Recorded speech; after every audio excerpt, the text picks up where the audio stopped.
मेरे चैनल पर आपका स्वागत है। आज मैं कंपास सर्वे का सेकंड पार्ट लेकर के उपस्थित हूँ और इसमें आज हम डिस्कस करेंगे कंपास सर्वे के बारे में। और कंपास सर्वे से रिलेटेड ये मैंने कुछ यहाँ पर टेक्निकल टर्म्स लिखी हुई हैं, आज मैं इन सबको डिस्कस करूँगा। Number 1, type of compass, prismatic compass और सर्वेयर कंपास। तो जनरली जो हम फील्ड में प्रयोग करते हैं वो दो प्रकार की कंपास होती हैं। एक होती है प्रिज्मेटिक कंपास, एक होती है सर्वेयर कंपास। प्रिज्मेटिक कंपास में पाठ्यांक को पढ़ने के लिए एक प्रिज्म लगा होता है और पाठ्यांक के ऊपर जो हम पढ़ते हैं वो प्रिज्म की सहायता से पढ़ते हैं। लिहाजा उसके डायल में जो पाठ्यांक लिखे होते हैं वो उल्टे लिखे होते हैं। हम उनका प्रतिबिंब पढ़ते हैं with the help of the prism. लिहाजा वो कंपास हमारी प्रिज्मेटिक कंपास कहलाती है और उसमें जो पाठ्यांक होते हैं वो 0 से लेकर के 360 डिग्री तक होते हैं। इसका मतलब प्रिज्मेटिक कंपास द्वारा हम पाठ्यांक 0 डिग्री से लेकर के 360 डिग्री तक पढ़ सकते हैं और पाठ्यांक हम प्रिज्म की सहायता से पढ़ते हैं। और पाठ्यांक जो डायल गेज पर उल्टे लिखे होते हैं हम उनका प्रतिबिंब पढ़ते हैं। दूसरा है सर्वेयर कंपास। सर्वेयर कंपास वह कंपास है जिसके डायल पर जो पाठ्यांक होते हैं वो सीधे लिखे होते हैं और इसमें कोई प्रिज्म नहीं होता। हम डायरेक्ट आंख द्वारा उसे देख करके आई पेन से हम उसमें पाठ्यांक पढ़ लेते हैं। लेकिन इसमें फ़र्क ये है कि हम इसमें पाठ्यांक क्वाड्रेंटल सिस्टम में यानी 0 से लेकर 90 डिग्री तक मैक्सिमम पढ़ सकते हैं और प्रत्येक क्वाड्रेंट में पढ़ते हैं। यानी पहला क्वाड्रेंट, दूसरा क्वाड्रेंट, तीसरा क्वाड्रेंट, चौथा क्वाड्रेंट और प्रत्येक क्वाड्रेंट में हम 90 डिग्री तक पढ़ सकते हैं। लिहाजा 9 चौक 36 टोटल मिला करके हम चारों क्वाड्रेंट में 90 0 से लेकर 90 डिग्री तक पढ़ सकते हैं। तो दोनों में मेन डिफरेंस बेटा ये है कि एक के डायल पर उल्टे पाठ्यांक लिखे होते हैं, दूसरे पर सीधे लिखे होते हैं। एक में पढ़ने के लिए हम प्रिज्म का प्रयोग करते हैं, दूसरे में हम डायरेक्ट पढ़ते हैं। प्रिज्मेटिक कंपास में पाठ्यांक की वैल्यू 0 से लेकर के 360 डिग्री तक पढ़ी जा सकती है, जबकि सर्वेयर कंपास में हम केवल प्रत्येक क्वाड्रेंट में यानी मैक्सिमम वैल्यू 0 से लेकर 90 डिग्री तक होती है। चलिए आगे चलते हैं। उसके बाद में system of bearing, whole circle bearing और रिड्यूस बेयरिंग। जैसा कि मैंने अभी बताया कि जो बेयरिंग के सिस्टम हैं या बेयरिंग को नापने के लिए या बेयरिंग को पढ़ने के लिए हमारे पास दो सिस्टम हैं, अर्थात दो कंपास हैं, एक प्रिज्मेटिक कंपास, एक सर्वेयर कंपास। तो प्रिज्मेटिक कंपास में जो पाठ्यांक पढ़ा जाता है वो WCB सिस्टम के अंतर्गत आता है। WCB का मतलब होल सर्किल बेयरिंग। वही बात जो अभी मैंने बताई, यानी 0 से लेकर के 360 डिग्री तक पूर्ण सर्किल में इसमें पाठ्यांक पढ़ा जा सकता है। जबकि दूसरा जो सर्वेयर कंपास होता है उसमें हम रिड्यूस बेयरिंग, RB बेयरिंग कहते हैं इसे, या हम इसे QB भी कहते हैं, क्वाड्रेंटल बेयरिंग सिस्टम। इसमें हम पाठ्यांक पढ़ते हैं और इसकी वैल्यू हमारी केवल 90 डिग्री 0 से 90 डिग्री होती है। अब अगर कन्वर्जन की हम बात करें, conversion from one system to another system. जैसे अगर मान लीजिए एग्जामिनेशन में इसका न्यूमेरिकल आ जाता है कि एक सिस्टम से दूसरे सिस्टम में न्यूमेरिकल वैल्यू को बदलिए, तो देखिए इसमें सीधी सी बात है कि अगर हमारे पास इस तरह का न्यूमेरिकल आ जाए कि साहब एक वैल्यू है हमारी बेयरिंग दिया हुआ है, बेयरिंग जो है होल सर्किल बेयरिंग है, ये whole circle bearing is equal to है हमारा, मान लीजिए 30 डिग्री 15 मिनट दिया हुआ है। ये दिया है साहब होल सर्किल बेयरिंग सिस्टम में और हमें इसे चेंज करना है RB में। तो देखिए न्यूमेरिकल करने के लिए इसका तुरंत अच्छा तरीका ये है कि आप इसकी फिगर बना लीजिए, नॉर्थ, साउथ, ईस्ट और ये वेस्ट, और ये 30 डिग्री 15 मिनट यहाँ इसे शो कर दीजिए। तो यहाँ से लेकर के यहाँ तक ये किसी लाइन का, मान लीजिए लाइन OA, तो OA लाइन का बेयरिंग ये है 30 डिग्री 15 मिनट जो हमें क्वेश्चन में दिया है। अब वो हमसे ये मालूम कर रहा है कि इसको रिड्यूस बेयरिंग में चेंज करिए।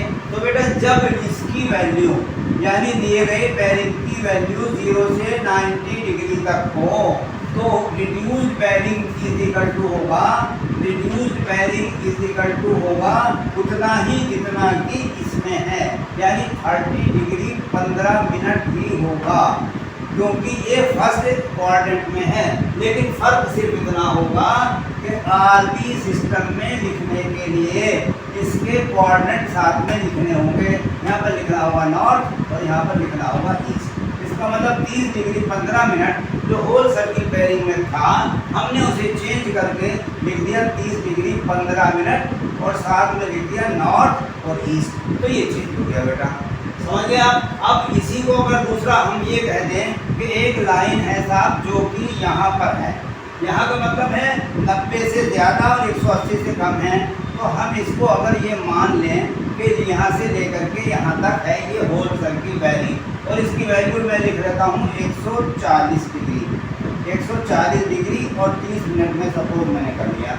यानी हमें क्वेश्चन दिया है कि whole circle bearing is equal to 140 degree 30 minute एक रेखा का, ओ बी रेखा का। तो आप इसको रिड्यूस बेयरिंग में चेंज करिए। तो देखिए चूंकि ये दूसरे क्वाड्रेंट में आ रहा है, लिहाजा इसका जो रिड्यूस बेयरिंग होगा, हम जानते हैं कि रिड्यूस बेयरिंग की वैल्यू 0 से 90 डिग्री तक होती है। और इसके साथ एक चीज़ और ऐड कर लीजिए, नियरेस्ट पोल से नापा जाता है।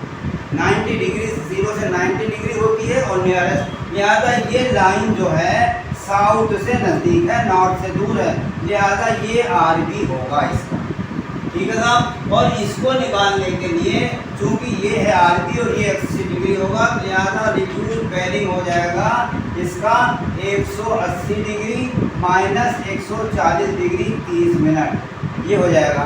तो 180 में से 40 गया तो 40 और 30 डिग्री है, तो ये आया 39 डिग्री 30 मिनट बचा था। तो लेकिन अब ये कहाँ, साउथ ईस्ट में, इसके साथ में इसके कोऑर्डिनेट लिख दीजिए साउथ ईस्ट। तो ये साथ एग्जाम्पल भी हो गई। ये मैंने आपको 2 एग्जाम्पल करके दिखा दी। इसका मतलब यह है conversion of bearing from one system to another. इसके ऊपर न्यूमेरिकल एग्जाम्पल आएंगे ऑन कन्वर्जन, छोटी छोटी सी एग्जाम्पल होगी। तो भैया इसको करने के लिए बस आप जो भी आपको दिया हुआ हो तुरंत उसकी फिगर बनाइए और फिगर बना करके क्लियर हो जाता है। अगर मान लीजिए यही चीज़, चलिए मैं एक और एग्जाम्पल ले लेता हूँ, यही चीज़ अगर मान लीजिए हमारी 280 से ज़्यादा है, इसका मतलब 180 से ज़्यादा है। सपोज कोई एक लाइन है जो कि थर्ड क्वाड्रेंट में एग्जिस्ट कर रही है, इसका नाम लिख लीजिए OA। ये OA लाइन है, तो इसका होल सर्किल बेयरिंग कितना होगा? देखिए यहाँ से लेकर के यहाँ तक इसका होल सर्किल बेयरिंग होगा, यानी कितना, 180 से ज़्यादा और 270 से कम। तो मैं इसको मान लूँ 180 और 40 यानी 200, चलिए मैं 230 डिग्री मान देता हूँ। 230 डिग्री 15 मिनट की वैल्यू दी हुई है इस बेयरिंग की। कौन सा बेयरिंग है? ये होल सर्किल बेयरिंग है साहब, होल सर्किल बेयरिंग। और आपसे ये कहा जाए कि इसको रिड्यूस बेयरिंग में चेंज करिए, तो रिड्यूस बेयरिंग जो कि हम जानते हैं कि रिड्यूस बेयरिंग जो होता है उसकी वैल्यू 0 से 90 डिग्री का होती है और वो प्रत्येक क्वाड्रेंट में होता है।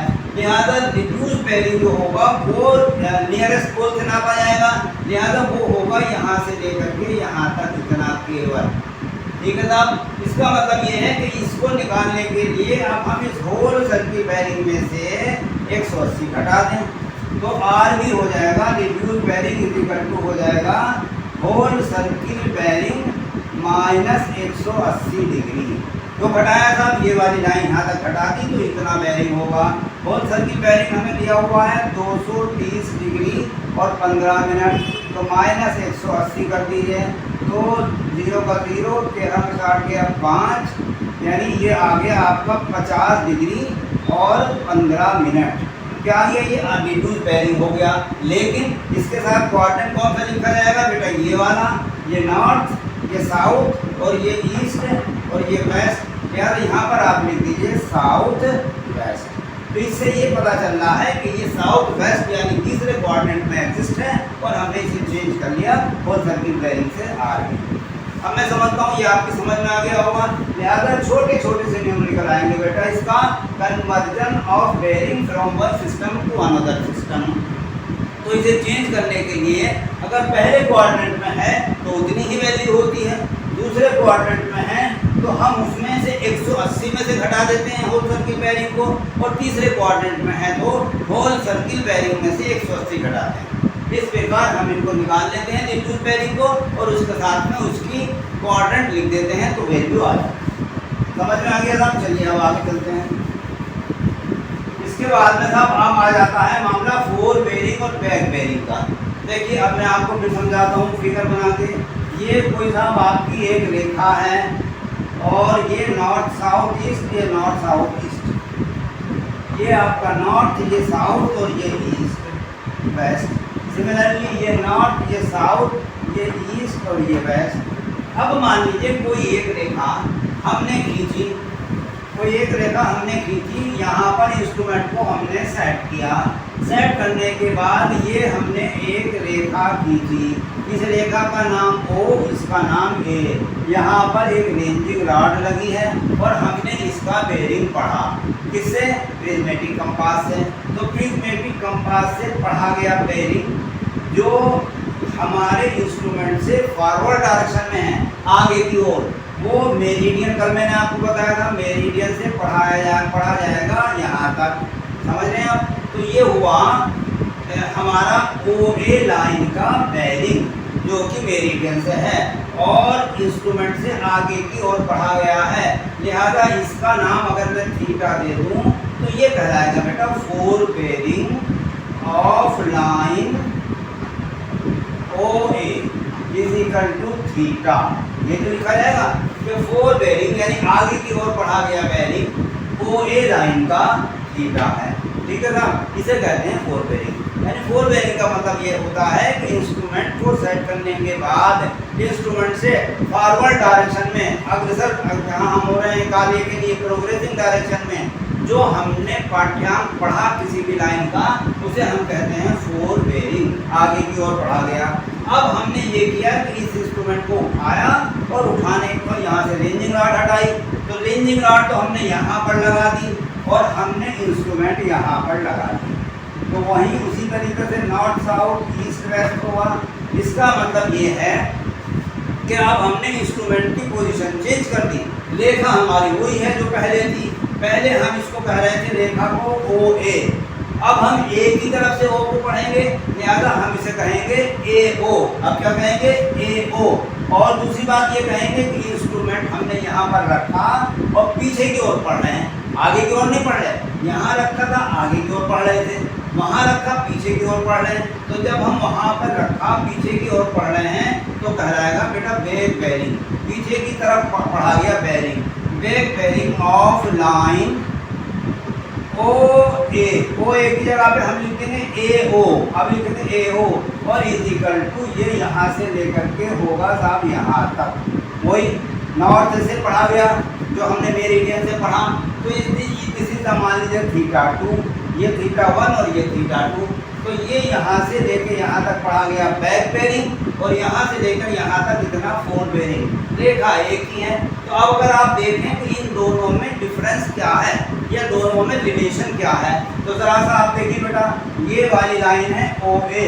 अगर इसमें लाइन को आगे को बढ़ाऊँ, ये बढ़ाया मैंने, तो ये वाला जो इतना बेरिंग है हमारा वो इक्वल टू होगा इसके, क्योंकि दो समानांतर रेखा को एक रेखा काट रही है, तो दोनों के एंगल बराबर होंगे, ये फिर में है। इसके अलावा हम ये जानते हैं कि ये थीटा 1 जो बराबर होगा वो इसके होगा। इसका मतलब ये एक सीधी रेखा है। इसका मतलब ये हुआ कि ये पूरा का पूरा जो बैक बेरिंग है वो 180 डिग्री ज़्यादा है फोर बेरिंग से, यानी this is the fore bearing के बराबर हो गया। तो ये यहाँ से लेके यहाँ तक, तो इसका मतलब ये हुआ, यहाँ से एक फार्मूला निकल के आया बेटा कि back bearing is of a line is equal to होता है फोर बेरिंग और प्लस माइनस 180 डिग्री, यानी दोनों में ये वाला एक रिलेशन आ गया कि बैक बेरिंग और फोर बेरिंग का जो रिलेशन है वो ये होता है back bearing of a line is equal to fore bearing plus minus 180। यदि वैल्यू 180 डिग्री से कम है तो जोड़ दीजिए और 180 डिग्री से ज़्यादा है तो उसे घटा दीजिए। ठीक है जी। तो ये इस तरीके से ये फोर बेरिंग और बैक बेरिंग का रिलेशन है। समझ में आ गया बेटा? फोर बेरिंग मतलब इंस्ट्रूमेंट से आगे की ओर बढ़ा गया bearing, this is theta. Instrument को उठाया फिर उसी लाइन का दोबारा बढ़ा तो इंस्ट्रूमेंट से पीछे की तरफ बढ़ा गया बेरिंग, ये वाला आ गया। दोनों में 180 का डिफरेंस होगा, लिहाजा back bearing of a line is equal to होगा फोर बेरिंग प्लस माइनस 180। ठीक है, अब आगे और चलते हैं सब इसी पर। अब मान लीजिए ये मैंने बताया fore bearing and back bearing, इसके ऊपर न्यूमेरिकल एग्जाम्पल भी आ जाते हैं। न्यूमेरिकल एग्जाम्पल इस तरीके से आते हैं कि आपको यदि बैक बेरिंग दिया हुआ है कि back bearing is equal to हमारा है, ये देखिए ये है और एक लाइन सपोज ये, ठीक है जी। तो यहाँ से लेकर के यहाँ तक ये बैक बेरिंग और यहाँ से लेके यहाँ तक ये फोर बेरिंग। तो हमें बैक बेरिंग दिया हुआ है यहाँ से लेके यहाँ तक, इसका मतलब ये हुआ 180 से ज़्यादा और 270 से कम, मान लीजिए इसकी 220 डिग्री दिया हुआ है। बैक बेरिंग दिया हुआ है 220 डिग्री। आपसे मालूम करें कि फोर बेरिंग बताइए कितना हुआ। ठीक है जी, तो back bearing is equal to होता है, back bearing is equal to होता है फोर बेरिंग और प्लस माइनस 180। फोर बेरिंग कितना है साहब, फोर बेरिंग हमें निकालना है, फोर बेरिंग हमें निकालना है। बैक बेरिंग हमें दिया हुआ है 220 डिग्री। अब आप ये देखिए कि फोर बेरिंग निकालना है जो कि 180 से कम है, लिहाजा हम इसमें से 180 घटा देंगे, उसे इधर लेके आएंगे। ये हो जाएगा 220 degree minus 180 degree is equal to 40 degree हमारा ये फोर बेरिंग। ठीक है जी, आगे समझ में आपको। यानी अगर बैक बेरिंग दिया हुआ है तो हम फोर बेरिंग निकाल सकते हैं और फोर बेरिंग दिया हुआ है तो बैक बेरिंग निकाल सकते हैं। ये छोटे छोटे से न्यूमेरिकल आएंगे और ऑब्जेक्टिव टाइप के क्वेश्चन होंगे, लिहाजा 100% इस पर न्यूमेरिकल आएगा, याद रखिएगा। देखिए मैंने एक न्यूमेरिकल आपको बताया था कन्वर्जन का, वो भी छोटा सा न्यूमेरिकल है, एक सिस्टम से दूसरे सिस्टम में चेंज करना। दूसरा बताया आपको फोर बेरिंग से बैक बेरिंग में चेंज करना। चलिए साहब अब आगे चलते हैं। उसके बाद ये हो गया था फोर बेरिंग हो गया, न्यूमेरिकल प्रॉब्लम हो गया। Calculation of angle with the help of bearing. देखिए एक चीज़ ये है कैलकुलेशन ऑफ, देखिए हम जो कंपास से किसी लाइन का डिफ्लेक्शन पढ़ते हैं वो बेरिंग होता है बेटा, एंगल नहीं होता, ये भी कल मैंने आपको बताया था और दोनों में डिफरेंस भी बताया था। तो अब अगर हम ट्रैवर्सिंग करते समय, मान लीजिए ये ट्रैवर्सिंग हम किसी खेत की और खेत की ट्रैवर्सिंग करते समय हमने यहाँ पर इंस्ट्रूमेंट रखा, इसका बेरिंग पढ़ लिया, यहाँ पर इंस्ट्रूमेंट रखा, इसका बेरिंग पढ़ लिया, यहाँ पर इंस्ट्रूमेंट रखा और तो इसका बेरिंग हमने पढ़ लिया, यहाँ पर इंस्ट्रूमेंट रखा तो हमने इसका बेरिंग पढ़ लिया। इस तरीके से हमने चारों लाइन के बेरिंग पढ़ लिए। लेकिन अब हमें चूंकि ये प्लॉट करना होगा, लिहाजा हमें आवश्यकता पड़ती है आंतरिक कोणों की। आंतरिक कोण हमने पढ़े नहीं, हमने इससे कंपास से पढ़े बेरिंग, तो इसको कहते हैं calculation of angle with the help of bearing. यानी फील्ड में जो आप बेरिंग पढ़ के आए हैं उनकी सहायता से आप जो है इंटीरियर एंगल या आंतरिक कोणों की गणना कैसे करेंगे। तो देखिए इसमें दो केस होते हैं बेटा, calculation of angle with the help of bearing में दो केस होते हैं। When the two line meeting at a point. देखिए अब मैं बताता हूँ आपको, मैंने ये कहा जब कि दो रेखाएं किसी एक बिंदु पर मिल रही हों। देखिए समझिए ये है आपका, यहाँ पर हमने इंस्ट्रूमेंट को सेट किया, यहाँ से हमने एक रेखा बनाई, वो है ये, इसका नाम O, इसका नाम A। ठीक है साहब, एक रेखा हमने और बनाई, मान लीजिए ये है, इसी में बना लेते हैं, ये OB। लेकिन ये दोनों रेखाएं बेटा एक बिंदु पर मिल रही हैं, तो ये केस बना when the two line meeting at a point, उनके बीच का आंतरिक कोण बताइए। तो देखिए चूंकि हम यहाँ से पढ़ते हैं डिफ्लेक्शन, OA लाइन का डिफ्लेक्शन ये हुआ, ठीक है साहब, मेरिडियन से इस लाइन का झुकाव, सिमिलरली मेरिडियन से दूसरी लाइन का झुकाव उसका ये हुआ। इसको मान लें अगर हम θ1 और इस पूरे को मान लें θ2, तो आंतरिक कोण क्या बना, ये बना बेटा, ये बना। तो आंतरिक कोण हो जाएगा interior angle is equal to हो जाएगा θ2 माइनस θ1। सीधी सी बात है कि बड़े वाले बेरिंग में से छोटे वाले बेरिंग को घटा दीजिए। किस कंडीशन में, जब कि दोनों रेखाएं एक बिंदु पर मिल रही हों। बहुत आसान है। तो calculation of angle with the help of bearing. हमने एंगल की कैलकुलेशन कर ली बेयरिंग की सहायता से। बेयरिंग हमें दोनों लाइन का मालूम था और बड़े में से छोटे को घटा दिया, लेकिन उस कंडीशन में जबकि ये दोनों रेखाएं एक बिंदु पर मिल रही हों। चलिए और थोड़ा सा आगे चलते हैं। तो इसी को हम इस तरीके से भी कर सकते हैं। देखिए दूसरा केस ये हो सकता है, ये तो था फर्स्ट क्वाड्रेंट में। अब आप ये समझिए कि ये यहाँ पर इंस्ट्रूमेंट को सेट किया, एक लाइन ये है जिसका नाम है OA, ये फर्स्ट क्वाड्रेंट में है। उसके बाद एक लाइन मान लीजिए ये है, इसका नाम है OB, ये सेकंड क्वाड्रेंट में है। लिहाजा OA का जो हमारा बेयरिंग होगा वो ये होगा, नॉर्थ से नापा जाएगा, और OB का बेयरिंग भी तो नॉर्थ से ही नापा जाएगा। ठीक है जी। तो ये θ1 हो गया, ये θ2 हो गया। तो वही बात कि इंटीरियर एंगल हमारा ये बना, तो ये एंगल जो बराबर होगा वो बड़े में से छोटे को घटा दिया जाएगा। तो इससे कोई फर्क नहीं पड़ता कि हमारी रेखाएं पहले एंगल में हो, हमारी रेखा दूसरे में हो, हमारी रेखा तीसरे में हो, हमारी रेखा चौथे में हो।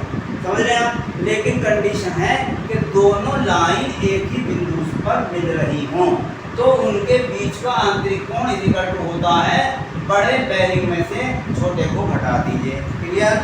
तो ये साहब बहुत आसान है, लेकिन समस्या जब बनती है जबकि दूसरा केस होता है when the two line not meeting at a point. देखिए जैसे मान लीजिए एक ये रेखा है आपकी OA एक रेखा है, ठीक है जी।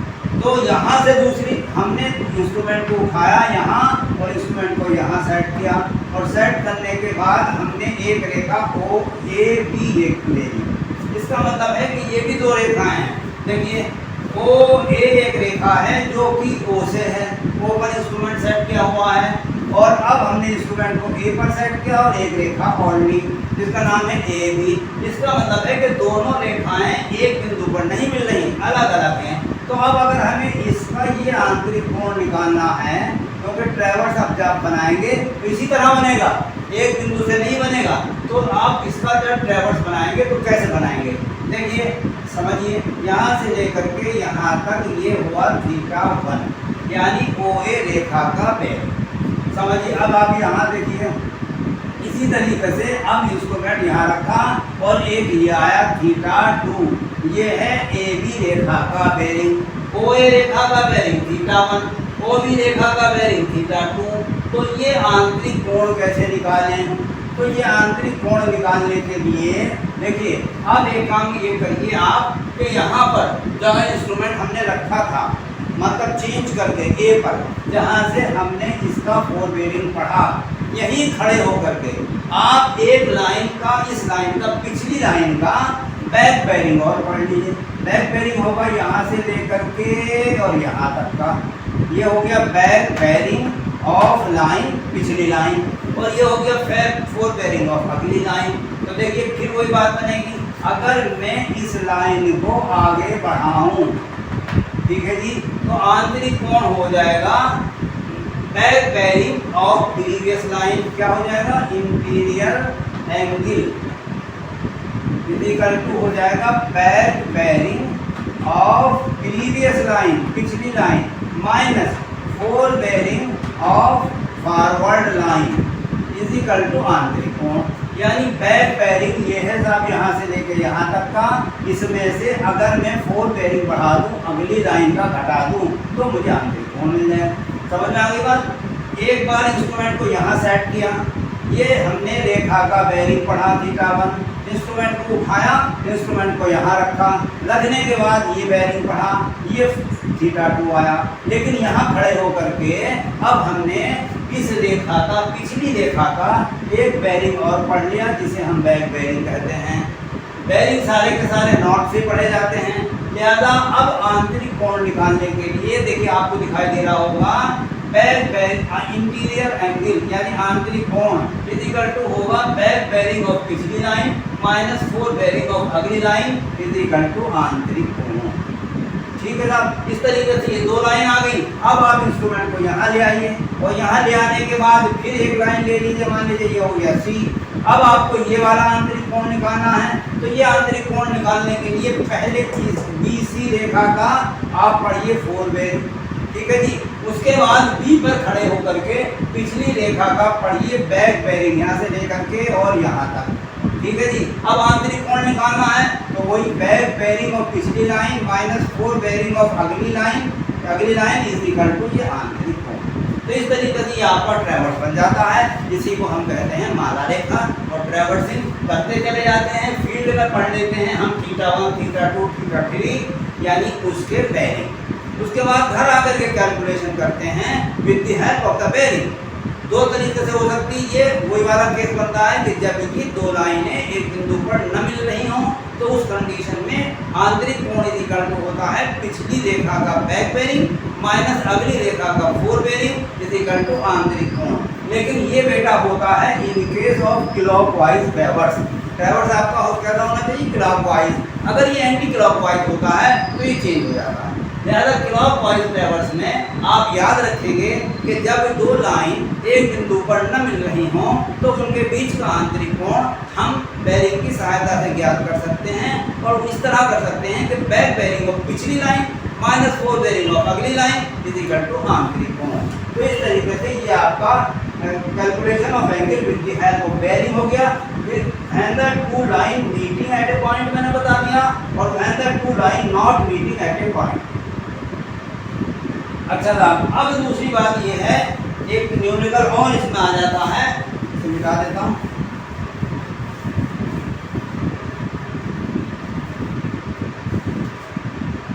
ये है numerical example when the bearing of given in whole circle bearing और when the bearing given in reduce bearing. अगर हमारे पास होल सर्किल बेरिंग में बेरिंग दिए हुए हों या रिड्यूस बेरिंग दिए हों तो हम फोर बेरिंग और बैक बेरिंग की कैलकुलेशन कैसे करते हैं। फोर बेरिंग और बैक बेरिंग की कैलकुलेशन कैसे कर सकते हैं, तो सीधी सी बात है कि देखिए मैं लिखता हूँ whole circle bearing. Whole circle bearing हमें किसी लाइन का दिया हुआ है 130 डिग्री, ठीक है जी। तो ये हमें चेंज ये होल सर्किल बेरिंग में दिया हुआ है, इसे हमें इसकी फोर बेरिंग और बैक बेरिंग हमें निकालना है। तो मैंने आपको बताया था कि इसकी फिगर बना लीजिए। 130 डिग्री कहाँ आएगा, इसमें आएगा। ये देखिए यहाँ से लेकर के यहाँ तक हो गया फोर बेरिंग 130 डिग्री। अब उसने ये कहा है कि आप इसको चेंज करिए बैक बेरिंग में। तो हम जानते हैं back bearing is equal to होता है फोर बेरिंग और प्लस माइनस 180। लिहाजा आप इसको 180 में से कन्वर्ट कर दीजिए तो हमारा आ जाएगा back bearing is equal to हो जाएगा, back bearing is equal to हो जाएगा 130 और फिर 180 माइनस 130, 180 माइनस 130 यानी 50, ठीक है जी। तो ये इसका बैक बेरिंग हो जाएगा। बैक बेरिंग 130 डिग्री दिया हुआ है फोर बेरिंग, तो इसका बैक बेरिंग हो जाएगा ये इस तरीके से।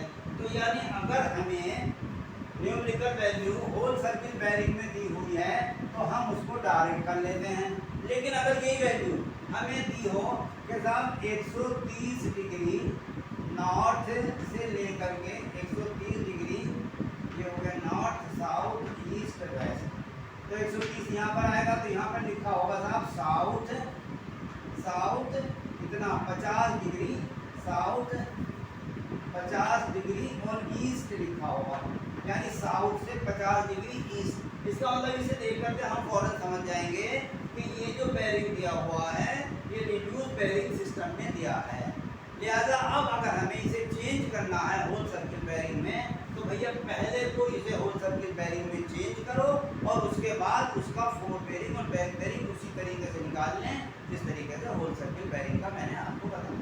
समझिए, अगर होल सर्किल बेरिंग में दिया हुआ है तो फोर बेरिंग और बैक बेरिंग निकालने के लिए कोई फार्मूला यूज कर लेते हैं डायरेक्ट। लेकिन अगर रिड्यूस बेरिंग में हमें बेरिंग दिया है तो पहले रिड्यूस बेरिंग को चेंज करें होल सर्किल बेरिंग में और होल सर्किल बेरिंग में चेंज करने के बाद उसी तरीके से कैलकुलेशन कर लेते हैं। ये साफ हो गया। अब इसके बाद में अगला आता है साहब लोकल अट्रैक्शन। देखिए ये भी एक इम्पॉर्टेंट चीज है, लोकल अट्रैक्शन। लोकल अट्रैक्शन ये क्या होता है साहब? लोकल अट्रैक्शन का मतलब ये है कि जब हम कंपास को कहीं पर सेट करें यानी फील्ड में हम जाकर के सेट करें तो हमारी नॉर्थ जो है मैग्नेटिक नीडल वो नॉर्थ को शो करनी चाहिए। ठीक है, लेवल और सेंटरिंग करने के बाद इंस्ट्रूमेंट की जो नीडल है वो कहाँ रुकनी चाहिए? नॉर्थ में। यदि हमारी नीडल नॉर्थ में नहीं रुकती और नॉर्थ के अलावा वो डिफ्लेक्ट हो जाती है राइट को या लेफ्ट को, कहीं को भी, इसका मतलब ये है कि ये हमने इंस्ट्रूमेंट को सेट किया, तो सेट करने के बाद हमारी नॉर्थ की जो मैग्नेटिक नीडल है वो नॉर्थ को शो करनी चाहिए, एग्जैक्टली नॉर्थ पर आनी चाहिए। लेकिन नॉर्थ पर ना आकर के वो हमारा डिफ्लेक्ट हो रही है और वो ये शो कर रही है आपके इस तरीके से यहाँ पर आ रही है, जबकि नॉर्थ यहाँ, तो इसका मतलब इसमें इतना डिफ्लेक्शन है। तो ये इसका मतलब ये है कि फील्ड में कोई ऐसी मैग्नेटिक मेरिडियन मैग्नेटिक सोर्स मौजूद है जो मैग्नेटिक नीडल को अपनी तरफ आकर्षित कर रहा है और वो उसे नॉर्थ पर जाने नहीं दे रहा, लिहाजा इसको कहते हैं लोकल रिफ्लेक्शन। यानी लोकली कोई ऐसी चीज़ वहाँ पर मौजूद है मैग्नेटिक सोर्स जो कि हमारी मैग्नेटिक नीडल को अपनी ओर आकर्षित कर रही है, जिसे हम कहते हैं लोकल अट्रैक्शन। इसका मतलब ये है कि ये लोकल अट्रैक्शन जो हो सकता है, अगर इसके काजेज आए कि इनके लोकल अट्रैक्शन के काजेज या कारण क्या क्या हो सकते हैं, तो देखिए सोर्स ऑफ लोकल अट्रैक्शन जो होता है जिसकी वजह से नीडल को अपनी ओर आकर्षित करते हैं, वो दो तरह के हो सकते हैं। एक तो भाई नेचुरल हो सकता है, एक हो सकता है मैन मेड। नेचुरल ये हो सकता है कि कोई पहाड़ी मैग्नेटिक आ जाए तो आप उसको हटा नहीं सकते, आपके जो रिजल्ट आएंगे वो उसके कारण प्रभावित होंगे, सही नहीं आएंगे। सिमिलरली अगर कोई वहाँ पर बिजली का खंभा लगा है, कोई ऐसी चीज़ लगी है जो मनुष्य द्वारा निर्मित है, तो उसकी वजह से उसमें आकर्षण होगा। आपके हाथ में घड़ी है, आपके गले में चेन है, उसकी वजह से वो आकर्षित हो रही है, लिहाजा इन सब चीज़ों को तो हटा सकते हैं जो मैन मेड हैं, लेकिन जो नेचुरल है उन्हें नहीं हटा सकते। लिहाजा कागज हुए दो प्रकार के बेटे, एक नेचुरल एक आर्टिफिशियल। तो आर्टिफिशियल को हटा सकते हैं, नेचुरल को नहीं हटा सकते। जब नेचुरल को नहीं हटा सकते, लिहाजा इंस्ट्रूमेंट द्वारा या कंपास द्वारा किया गया कार्य प्रभावित होगा, और जब ये प्रभावित होगा तो इसका मतलब ये होगा बेटा कि हम एक बिंदु से शुरू हो करके जो हम ट्रैवर्स करेंगे, तो ट्रैवर्सिंग करने में जाहिर है, अभी जैसे मैंने आपको बताया था कि हम सब बिंदुओं के यहाँ पर सभी बिंदुओं पर हम लेंगे इसका ये क्या नाम बेरिंग नापेंगे, और बेरिंग नापने के बाद में साहब हम इनका बेरिंग नाप सभी लाइनों का बेरिंग नापेंगे और इन बेरिंग की सहायता से कैलकुलेशन करेंगे, और कैलकुलेशन करने के बाद में उसे शीट पर प्लॉटिंग करेंगे या बनाएंगे। तो जब हमने ये वाला एंगल कैलकुलेट कर लिया, ये वाला एंगल कैलकुलेट कर लिया, ये वाला एंगल कैलकुलेट कर लिया, ये वाला एंगल कैलकुलेट कर लिया, तो बेटा अगर कोई चीज़ लोकल अट्रैक्शन है वहाँ पर, इसका मतलब ये है हमारे इंस्ट्रूमेंट द्वारा जो पाठ्यांक ले गए हैं वो लोकल अट्रैक्शन से प्रभावित हैं, लिहाजा ये वाली लाइन आकर के यहाँ नहीं मिलेगी। समझ रहे साहब, ये यहाँ नहीं मिलेगी, और इस लाइन न मिलेगी। ये अगर ए, ये बी, ये सी और ये डी, और ये फिर ए डैश होगा था, ए ना होकर के, लिहाजा अगर मैं इसको यहाँ से मिलाऊं तो this is the closing error. इसे क्या कहते हैं? Closing error. तो ये हमारी क्लोजिंग एरर कहलाएगी। क्लोजिंग एरर का मतलब वो एरर होती है जो कि प्लॉट करने के बाद यदि अंतिम बिंदु ट्रैवर्स का हमारा प्रथम बिंदु पर नहीं जाकर के मिलता, तो ये कहलाती है क्लोजिंग एरर, और ये होता है ड्यू टू लोकल अट्रैक्शन। इसका मतलब है इस तरह के न्यूमेरिकल को सॉल्व करने के लिए कि अब हम इसको किस तरीके से दूर करें, तो एक मेथड है हमारे पास बाय कैलकुलेशन मेथड। इसका मतलब ये है कि प्रत्येक लाइन का यह आपने दो सारे के सारे एंगल आंतरिक एंगल की गणना कर ली। पहली बात तो ये है कि आप ये देखें कि सारे इंटीरियर एंगल का सम होना चाहिए 2n-4 × 90 डिग्री का बराबर आना चाहिए। n is the number of the line of the traverse. जैसे सपोज ये ट्रैवर्स है, इस ट्रैवर्स में 4 रेखाएं हैं, तो ये हो जाएगा 2 × 4 - 4 और × 90 डिग्री। इसका मतलब ये हुआ 2 × 8 - 4 × 90 डिग्री। इसका मतलब ये हुआ 8 में 4 गया 4 × 90 डिग्री। इसका मतलब हुआ 360 डिग्री। इसका मतलब ये हुआ कि इन चारों एंगल का सम 360 डिग्री आना चाहिए, जबकि हमने जो एंगल निकालने के बाद सम किया तो वो 360 डिग्री नहीं आता। 360 से कम भी आ सकता है, 360 से ज़्यादा भी आ सकता है। ये आ रहा है ड्यू टू लोकल अट्रैक्शन। तो इसको रिमूव करने के लिए हमारे पास बैलेंसिंग ऑफ द ट्रैवर्स कहते हैं इसे, कि इस ट्रैवर्स को किस प्रकार से बैलेंस करेंगे। तो इस ट्रैवर्स को बैलेंस करने के लिए कई मेथड हैं हमारे पास, जिनमें एक मेथड है जिसे हम कहते हैं बाई कैलकुलेशन मेथड। इसका मतलब ये है कि प्रत्येक लाइन का हम जो बेरिंग हमने पढ़ा है उसकी सहायता से फोर बेरिंग और बैक बेरिंग देखें, और फोर बेरिंग और बैक बेरिंग देखने के बाद हम ये देखें कि उनमें 180 डिग्री का डिफरेंस है कि नहीं। यदि नहीं है तो उसमें लोकल अट्रैक्शन एग्जिस्ट कर रहा है, वो पॉजिटिव भी हो सकता है और निगेटिव भी हो सकता है। सिमिलरली BC में, सिमिलरली CD में, सिमिलरली DA में, वो ये भी हो सकता है कि सब लाइन में ना हो, इनमें कोई एक लाइन प्रभावित हो, तो वो BC का जो फोर बेरिंग और कोई उसी लाइन का प्रभावित जो लाइन जिस लाइन के कारण प्रभावित होगा उसी का डिफरेंस 180 डिग्री नहीं आएगा। लिहाजा जितनी हमारी एरर आ रही है, यदि निगेटिव एरर है तो उसमें करेक्शन पॉजिटिव अप्लाई करते हुए हम उसको दूर कर लेते हैं, और अगर पॉजिटिव एरर है तो निगेटिव करेक्शन अप्लाई करते हुए उसे दूर कर लेते हैं। भले ही एक लाइन के अंदर भी हो सकती है वो एरर, और भले दो लाइन के अंदर भी हो सकती है। जिस लाइन में भी एरर होगी उसे हम रिमूव कर लेंगे। तो ये कहलाता है ये balancing of the traverse by calculation method. Closing error मैंने बता दी। इसके बाद में एक अंतिम चैप्टर रह जाता है एरर इन कंपास। तो कंपास में जो एरर होती हैं बिल्कुल उसी तरीके से जैसे चैन में होती हैं। तीन प्रकार की मैंने बताई थी। सबसे पहले instrumental error, error in compass survey, compass survey. Number 1 instrumental error, instrumental error number error, और नंबर 2 आपकी पर्सनल एरर, और नंबर 3 हो जाएगा error due to influence. Number 3 है error due to influence, due to influence, influence. इसका मतलब ये है कि इंस्ट्रूमेंट के खराब होने के कारण जो एरर रहेगी उसका ही इंस्ट्रूमेंटल एरर। हमारे व्यक्तिगत कारणों से जो एरर होगी उसे हम कहेंगे पर्सनल एरर। और किसी भी कारणवश, किसी भी इन्फ्लुएंस से, किसी भी बाहरी प्रभाव से, नेचुरल एरर हम इसे कह सकते हैं। तो नेचर के कारण जो एरर होगी उसे हम इंस्ट्रूमेंट, उसे हम नेचुरल एरर कहें। तो इस प्रकार से आज आपका ये हमने पूरा क्या नाम है कंपास सर्वे समाप्त कर दिया। अब इसके बाद जो अगली हमारी वीडियो होगी वो होगी MCQs on compass survey. Compass सर्वे पर जो भी ऑब्जेक्टिव क्वेश्चन बनते हैं मैं उनको अगली वीडियो में डिस्कस करूंगा। उम्मीद करता हूँ आपकी समझ में आया होगा। अब चूंकि टाइम बहुत कम रह गया है, लिहाजा इसलिए मैंने थोड़ा आज का, आप देखेंगे आज का टॉपिक मैंने थोड़ा जल्दी किया है, इसलिए कि आपको ज़्यादा डिटेल में पढ़ाने की समय आवश्यकता नहीं है।